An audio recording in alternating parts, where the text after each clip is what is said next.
선생님 여러분 안녕하세요. 오늘도 밥 먹고 가자 소년부 아침 묵상에 나오신 우리 여러분들을 진심으로 환영합니다. 여러분 아침 잠을 깨워서 오늘 이 자리에 나오기까지 참 많이 힘드셨죠. 그렇지만 그 힘듦을 이겨내고 또 이 아침 이 묵상에 빠지지 않고 나온 여러분 정말로 칭찬합니다. 여러분이 정말 그 의지를 가지고 하나님 말씀을 먹기 위한 그 의지를 가지고 매일매일 하나님 말씀 묵상하기 위해 노력할 때 하나님은요 여러분에게 하나님의 말씀을 깨달을 수 있는 지혜를 반드시 허락해 주실 겁니다. 그럼 그 어떤 것보다도 하나님의 말씀을 깨달을 때 얻을 수 있는 그 기쁨을 우리 친구들이 모두 다 누릴 수 있게 되었으면 참 좋겠습니다. 여러분 오늘은 좀 특별한 장소처럼 보이죠? 오늘 이 장소는 어디일까요? 오늘 이 장소는요 바로 전도사님의 방입니다. 여러분 전도사님이 이 방에서 매일 주일 설교도 쓰기도 하고 또 묵상도 하기도 합니다. 또 전도사님이 여러 가지 일을 하는 공간이죠. 또 쉬는 공간이기도 합니다. 오늘 이 공간에서 전도사님이 말씀을 묵상하고 여러분과 함께 말씀을 나누려고 해요. 여러분도 하나님의 말씀을 묵상하는 그런 공간이 있겠죠. 여러분 그냥 잠에서 일어나서 그 침대 위에서 하나님의 말씀을 묵상하고 있지는 않겠죠. 여러분 좀 장소를 또 거룩하게 구별해서 하나님의 말씀을 또 묵상할 수 있는 그 여러분만의 장소를 꼭 정하셨으면 좋겠습니다. 그 장소, 그 정해진 시간에서 여러분이 시간을 잘 구별해내서 또 하나님께 그 시간을 온전히 드릴 수 있는 우리 소년부 친구들 다 되었으면 좋겠습니다. 그러면 오늘도 아침 묵상 우리 시작하도록 하겠습니다. 오늘 하나님께서 주시는 말씀 우리 같이 읽어보도록 하겠습니다. 오늘 말씀은 로마서 8장 26절에서 29절까지의 말씀입니다. 우리 함께 오늘 말씀 읽어보도록 하겠습니다. 성령께서도 우리의 연약함을 도와주십니다. 우리는 마땅히 무엇을 기도해야 할지 알지 못하지만 오직 성령께서 친히 말로 할 수 없는 탄식으로 우리를 위해 간구하십니다.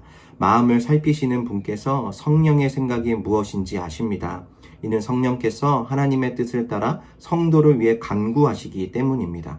우리는 하나님을 사랑하는 사람들, 곧 그분의 뜻을 따라 부르심을 받은 사람에게는 모든 것이 합력해 선을 이루는 줄 압니다. 하나님께서는 미리 하신 사람들을 자기 아들의 형상을 닮게 하시려고 또한 미리 정하셨습니다. 이는 그 아들이 많은 형제들 가운데 맏아들이 되게 하시기 위함입니다. 아멘. 오늘 말씀은 성령 하나님에 대하여서 우리에게 소개하고 있죠. 여러분이 알고 있는 성령 하나님은 어떤 분이신가요? 여러분, 혹시 여러분 주변에 여러분을 위해서 아주 간절히 기도하고 계신 분, 간절히 기도하고 있는 친구 혹시 있습니까? 아마 있을 거예요. 여러분의 부모님이 여러분을 위해서 간절히 기도하고 계시죠. 부모님뿐만이 아니라 교회학교 선생님들, 또 전도사님, 또 교회 모든 목사님들이 여러분을 위해서 간절히 기도하고 있습니다. 참 힘이 되는 이야기죠. 여러분 그런데 부모님이나 선생님들이나 또 전도사님이나 목사님 말고도 정말 특별한 분이 여러분을 위해서 기도하고 있다는 그 사실 여러분 알고 계셨나요? 오늘 말씀은요 성령 하나님이 바로 우리를 위해서 간절히 기도하고 계시다 라고 이야기하고 있습니다.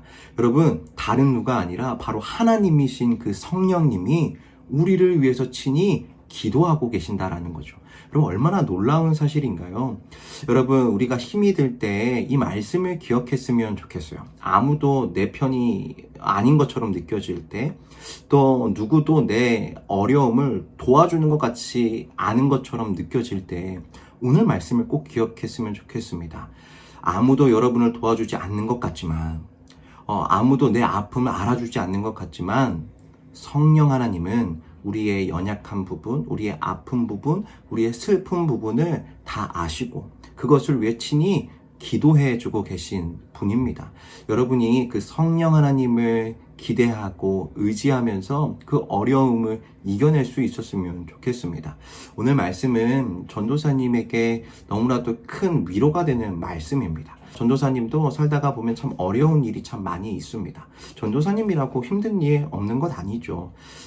전도사님도 다른 사람들에게 위로를 받고 싶지만 전도사님은 특별히 여러분들을 또 다른 분들을 위로해 주어야 하는 그러한 직분을 가진 사람이죠. 그래서 전도사님도 때로는 외로움을 느끼기도 합니다. 나도 힘든데, 나도 외로운데, 나도 아픈데 누가 나를 도와주지? 누가 나를 위로해 주지? 그러한 생각을 많이 할 때가 있죠. 그런데 오늘 말씀은 전도사님에게도 이야기하고 있는 거죠. 우석아, 너가 힘들 때, 너가 아플 때, 너가 외로울 때 성령 하나님께서 너를 위해 친히 기도해 주신단다. 여러분, 그 말씀이 얼마나 전도사님에게 위로가 되는지 모르겠습니다. 여러분의 그 삶에도 분명 어려움이 있겠죠. 슬픔이 있을 겁니다. 전도사님은 알 수 없는, 또 교학교 선생님도 알 수 없는, 또 여러분이 부모님께 말하지 않아서 부모님도 모르고 있는 그런 아픔과 슬픔과 외로움이 분명 여러분들에게도 있을 겁니다. 하지만 성령 하나님은요, 우리가 말하지 않아도 우리의 아픈 부분들을 다 알고 계십니다. 그리고 그 아픔을 위해서, 슬픔을 위해서 지금도 친히 기도하고 계시죠. 오늘 하루 그 성령 하나님을 한번 기대해 보셨으면 좋겠어요. 그 성령 하나님께 우리의 그 모든 아픔들을 다 맡겨드렸으면 좋겠습니다. 오늘 하루를 시작하면서 하나님, 제가 이런 것이 힘들었습니다. 이런 것이 외로웠습니다. 라고 또 성령 하나님께 기도할 수 있었으면 좋겠어요. 또 우리 성령 하나님께서는요, 우리의 그 마음을 들으시고 그 기도를 들으시고 또 친히 우리의 그 아픔을 위해서 기도해 주실 겁니다. 그 기도에 하나님이 귀 기울이시고 분명 우리의 아픔을 위로해 주시고 치료해 주시고 회복해 주실 겁니다. 그 성령 하나님 의지하면서 꼭 그 성령 하나님께 우리의 그 마음을 고백할 수 있는 우리 친구들 다 되었으면 좋겠습니다. 그렇게 할 수 있죠. 그러면 오늘 이 시간 전도사님이 기도하고 마치도록 하겠습니다. 잠깐 전도사님이 기도하겠습니다. 하나님, 감사합니다. 오늘 이 아침에 우리 친구들과 또 하나님의 말씀을 또 묵상할 수 있도록 또 이 시간, 이 장소 허락해 주셔서 감사합니다. 하나님, 우리가 외로울 때가 있고 또 슬플 때도 있습니다. 아플 때도 있습니다. 차마 다른 주변의 친구들, 부모님에게 말할 수 없는 그 아픔과 상처가 있습니다. 그러나 우리는 말하지 못하지만 그 아픔과 또 슬픔, 그 외로움 성령 하나님께서 다 아시죠. 그것을 아시고 우리를 위해 오늘도 친히 기도해 주고 계신다라는 말씀을 오늘 우리가 묵상했습니다. 하나님, 감사합니다. 우리를 위해서 친히 기도해 주시고 또 우리가 가야 할 길을 알려주시는 그 성령 하나님이 계셔서 참 감사합니다. 하나님, 오늘도 그 성령 하나님께 우리의 모든 아픔과 슬픔을 다 고백합니다. 성령 하나님, 우리의 그 아픈 마음을 위로해 주시고 그 아픔과 슬픔이 기쁨으로 감사로 바뀔 수 있도록 우리 삶 가운데 역사하여 주시옵소서. 모든 문제들, 모든 숙제들 성령 하나님 우리에게 능력을 주셔서 그것들을 잘 이겨내고 또 잘 돌파하고 잘 승리할 수 있도록 주님, 오늘 하루에 우리의 삶을 주님 지켜주시고 또 인도하여 주시옵소서. 그렇게 하실 우리 성령 하나님 의지합니다. 감사합니다. 사랑이 많으신 예수님의 이름으로 기도드립니다. 아멘, 아멘. 네, 여러분, 오늘은요 전도사님의 방을 잠깐 소개해 주도록 하겠습니다. 전도사님의 방은요 이렇습니다.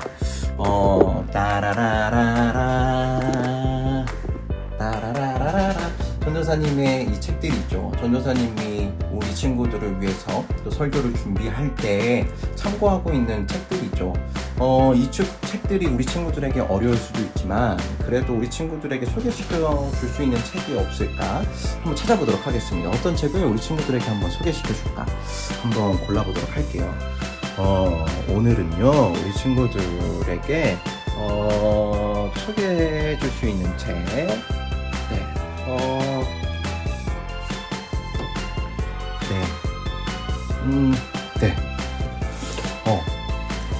짜잔! 교회를 부탁해 라는 이 책, 여러분 전도사님 참 재밌게 봤던 책인 것 같아요. 이 책은요 짜란! 만화책입니다. 전도사님도 만화를 좋아해요. 특별히 이 책은요 교회가 무엇인지, 교회가 어떤 곳인지를 잘 설명해주고 있는 책이거든요. 여러분 혹시 이 책을 읽고 싶다, 한번 읽어보고 싶다, 그러면 이 책을 꼭 구매해 주시기 바랍니다. 이 책은요 교회가 무엇인지, 교회가 어떤 곳인지를 잘 설명해주고 있는 책이거든요. 여러분 혹시 이 책을 읽고 싶다, 한번 읽어보고 싶다, 그러면 이 책을 꼭 구매해 주시기 바랍니다. 라는 친구가 있다면 댓글로 한번 남겨주세요. 전도사님이 이 책을 우리 친구들에게 한번 빌려주거나 우리 친구들 뭐 많지 않으면 전도사님이 특별히 선물해 주도록 하겠습니다. 전도사님 책 말고 새 책으로 한번 선물해 주도록 하겠습니다. 그리고 전도사님은요 또 책만 있는 게 아니죠. 전도사님의 보물이 하나 있습니다. 요즘 전도사님이 좀 취미로 즐기고 있는 짜잔 잘 보이네요. 짜잔 자전거죠. 자전거. 여러분 전도사님이 요즘 이 자전거를 많이 타죠. 요즘에는 비가 와서 자전거를 타진 못하지만 그래도 이 자전거가 전도사님의 애마가 되어서 또 먼 곳까지 전도사님을 안내해 주기도 합니다. 여러분이 가지고 있는 여러분의 취미는 뭔가요? 한번 여러분 댓글로 한번 남겨주세요. 한번 여러분이 가지고 있는 그 취미도 전도사님이 궁금합니다. 한번 알려주시면 좋을 것 같아요. 전도사님 방은요 간단합니다. 딱 두 가지만 있어요. 그리고 전도사님의 책상이죠. 요건 청소기예요. 전도사님이 청소하죠. 여기 앉아가지고 전도사님이 뭐 이렇게 설교도 쓰고 공부도 하고 그러고 있습니다. 전도사님의 방은 이렇게 조그매요. 여러분, 여기 위에 이 상자는요 전도사님께 아닙니다. 이제 얼마 후에 태어날 전도사님의 2세 우주의 것이죠. 전도사님 아들 이름이 태명이 우주입니다. 우주의 그 장난감을 담아놓은 상자입니다. 이제 곧 전도사님의 방을 뺏길 것 같아요, 우주한테. 네, 여러분. 이렇게 오늘 전도사님의 방을 소개했습니다. 여러분은 어떤 곳에서 하나님의 말씀을 묵상하는지 정말 궁금합니다. 여러분의 그 묵상하는 장소를 꼭 정했으면 좋겠어요. 전도사님처럼 이 책상에 앉아서 또 여러분 방에 없다면 꼭 그 한 장소를 정해서 하나님의 말씀을 묵상했으면 좋겠습니다. 장소를 정해놓는 게 의외로 중요하거든요. 그 장소를 볼 때마다 하나님의 말씀을 떠올릴 수가 있습니다. 아 그래, 나 저기서 하나님 말씀 묵상해야지. 저것은 하나님 말씀을 묵상하는 자리죠. 이렇게 여러분만의 그 거룩한 장소 구별해서 꼭 정했으면 좋겠습니다. 여러분 그러면 전도사님의 이 방송에는 이걸로 마치고 여러분 오늘도 힘내십시오. 여러분 어디서든지 학원에서든지 가정에서든지 학교에서든지 여러분 언제나 성령 하나님이 여러분을 지켜주십니다. 도와주십니다. 하나님 의지하면서 오늘도 힘내서 이 하루 살아내는 우리 친구들, 우리 선생님들, 우리 모든 학부모님들 될 수 있기를 주님의 이름으로 축복합니다. 그럼 여러분 다음 주 이 시간에 또 만나겠습니다. 안녕.